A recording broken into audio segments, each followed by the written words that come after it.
When we met with the assurance adjuster, the first thing he said to us, well, what are you going to do? Where are you going to reopen? And we looked at him and we said, well, they'll rebuild the building. We'll just reopen in the building. He said, no, you won't be doing that. And he sounded so cold, so callous, but he wasn't. He was just so honest. He said, you won't be opening there. That building's going to take 2 years to come back. So you've got to start looking, and you've got to start looking now. You've got to find a new location. Insurance resets you once, they don't reset you twice. They set you up in your new location. Should you choose that that location isn't where you want to be, then insurance isn't going to pay for your second reset, so you need to make sure your first reset is the right one. So we started to look. We couldn't find anything to open on White Avenue. We were such a family business that we didn't want to open beside a liquor store. We didn't want to open beside a cannabis accessory store. And there's a lot of that kind of product in Old Strathcona. And there wasn't a lot of availability, you know. There isn't openings. So we couldn't find anything. And then in about June, my girlfriend sent me a text, and she said, I have found the perfect location for you. And she said, this is the address.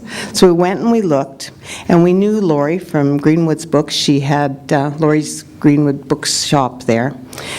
And we went and saw her, and she said, you are the perfect fit for High Street. So she took us to meet Bill Butler, who is a wonderful land developer in our city, owns Springwood Developments, and Bill loved what we were proposing to bring, if we could, to his site, and we set a lease with him. And we just re-signed our third 5-year lease last week.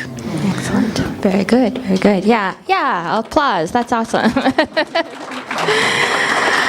Okay, so then how did you guys get back on your feet? Because this getting back on the feet is a recent development for you guys, right? So yeah, for sure. So insurance got there as well, and it was like a little, I don't think they deal with, they're not in disaster mode, so they do seem a little cold at first, but you have to realize that it's not their disaster. This is their job. They do it every day. So we were a little defensive at first, like he was not taking this as seriously as we were. Yeah. And so first we thought, we're like, okay, he's like, what are we gonna have to do? They're like, you're gonna have to pack up all your stuff. So we packed up our stuff, packed it all into boxes, and they're like, you're gonna be out for we were thinking 2 weeks, just to clean up, right? That shouldn't take long. And they're like, no, it's probably going to be a month. So we're like, then 2 months. Yeah, so we took everything. We actually had to move everything into Linda's basement, which is where we started. And everything is all of your shirts, all of your silk screening. We actually couldn't move it because it's industrial. Okay. My basement wasn't equipped for that. Yeah, so we actually just had, like she said, they quoted us 2 weeks, a month, and then so we only packed a few things like our insurance papers, some fabric, and then our designs and drawings and our computer and things, and then we learned after that they were worried about the ceilings and then all the way down the walls, and then they found asbestos, and then it was going to be a total gut, and then it was going to take, I think, 4 months, and it ended up taking 4.5 months. They kept saying it would be it's going to be another week. Oh, just another week. And then it ended up being 4.5 months. Yeah, so we couldn't bring anything with us, so we just didn't print. So then we started going, well, how else can we grow our business even if we're not printing? So then we started writing down the ideas that we thought that we could grow in while this catastrophe is happening, so that we don't lose our business, because we totally could have lost everything without being able to work, right? Create things. Because that's our main season. Our summer's really busy. Oops, sorry. And we're away a lot, and we travel to different festivals and markets and a lot of different places. So we don't have time to print while we're doing that, right? So February, March, April is when we do all of that, when we get ready for all of that. And we didn't have a space. We couldn't do anything.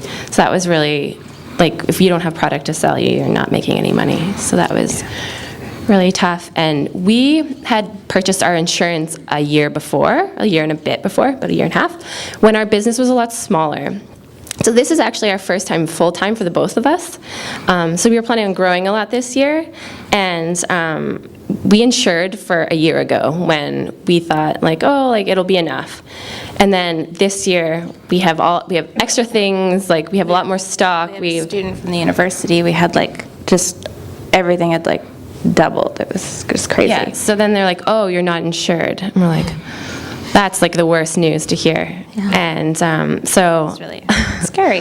yeah. So what we learned is over-insure and kind of insure for what you think you're going to grow to in the next year, and look at it every year. Because insurance isn't something that you think about to look at on like a continuing basis. You're like, oh, I got insurance, it's fine.